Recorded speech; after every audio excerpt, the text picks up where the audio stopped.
Hello everyone, this is Leo from the Monkeys Making Misplaced channel, and today we are moving on to step 3 of the How to Play Cardfight Vanguard Overdress. In today's step, we are going to be talking about the setup. This is how the board's supposed to be placed, what you're supposed to do before the game officially starts, right? Now, at this point, you are now sitting at the table across from your friend, uh, who also wanted to try this game, or maybe you decided to play against someone who's already known. They can help you through it a little bit more. But right now, we're talking about what you're going to do to set up your board. So, first off, we're going to decide who goes first, right? Rock, paper, scissors, dice roll, coin flip. Any of these are valid choices for what you would want to use as long as it's something random, right? The preferable method that I've seen is dice roll. So usually you'd want to carry some dice around, at least two d6s would be good. And whoever wins either the rock paper scissors, the coin flip, or the dice roll is automatically going first. There is no choice uh, to decide whether you want to go first or second in Vanguard. It is entirely up to the dice roll. This game has a lot of luck to it, so the dice roll essentially decides whether you go first or second. There is no choosing. Once that's done, now we try to set up the board, right? Here we have more or less what everything's going to look like. You don't really need to care too much about this, right? But I wanted to show you what a board will look like, a Cardfight Vanguard board looks like, right? You have 5 rearguard circles. You have your Vanguard circle.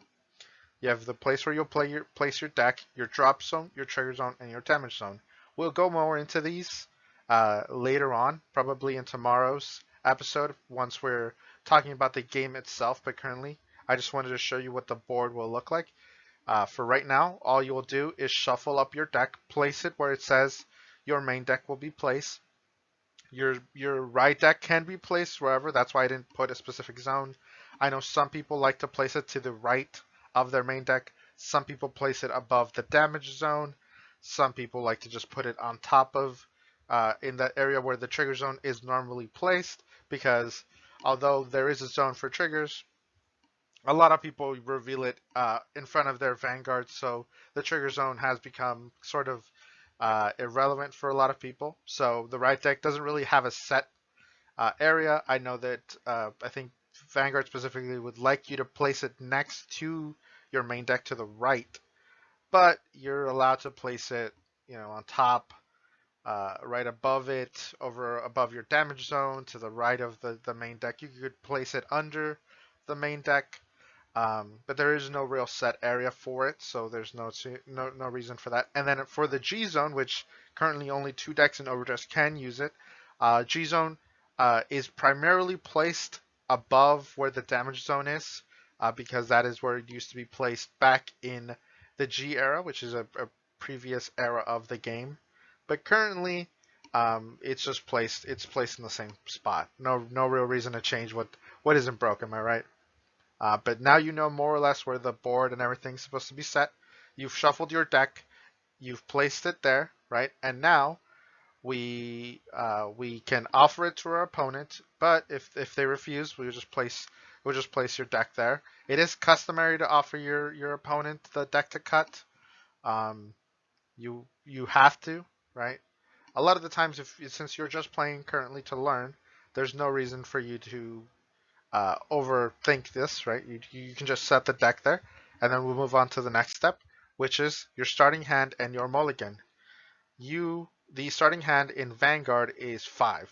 You will draw 5 cards from the top of your deck after you've shuffled, and your opponent has decided to either shuffle it or decided not to.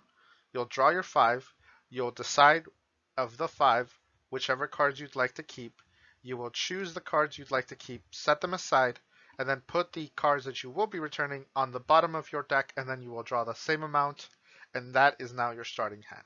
Once you've done that, you will shuffle your deck again, present it to your opponent, allow them to decide whether they'd like to shuffle or not, and then once they've done that, you put it back into your main deck zone, and now you proceed to the next step, which is your right deck and your starting Vanguard. You should have put your right deck somewhere, to wherever you most prefer it.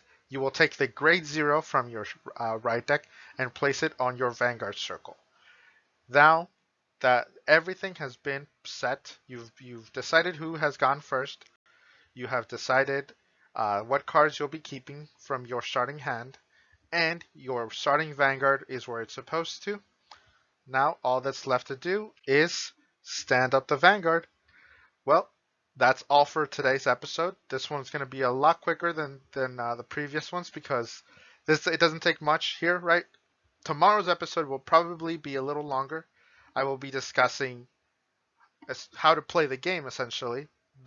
These first ones are kind of just getting you used to the cards, the board, deck building, right? And then tomorrow we will officially go into um, how to play the game, how to go about winning, how to go about losing, correct?